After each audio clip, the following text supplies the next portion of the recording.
L'entrée donc de la tombe de Senmout, qui était un tout petit paysan qui vivait à une dizaine de kilomètres de Thèbes, dans un petit village qui s'appelle Armand, et qui est devenu le personnage le plus important de l'État, c'est-à-dire l'équivalent de notre Premier ministre à l'époque d'Hatchepsout. Alors donc là, c'est l'entrée de la tombe.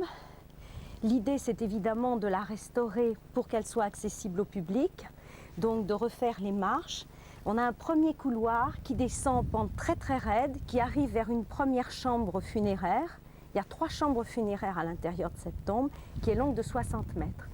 Donc il y a un premier couloir qui descend en pente très très raide. On arrive dans une première salle où il y a au plafond un calendrier et ce qu'on appelle un plafond astronomique.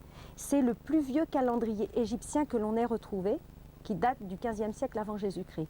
Ce qui est étonnant, c'est tout à fait exceptionnel, c'est qu'un haut fonctionnaire ait eu le droit de faire construire sa tombe dans ce cirque de Deir el-Bahari, où il y a le temple d'Hatchepsout, c'est-à-dire le temple d'un pharaon, d'une femme pharaon.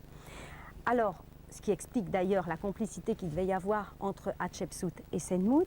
Et quand on va jusqu'au fond de cette tombe, la paroi en calcaire sur laquelle on bute, se trouve à niveau du sanctuaire d'Amon qui se trouve au plus haut du temple d'Hatchepsout. C'est évidemment voulu puisque le sanctuaire d'Amon est l'endroit le plus sacré du temple d'Hatchepsout.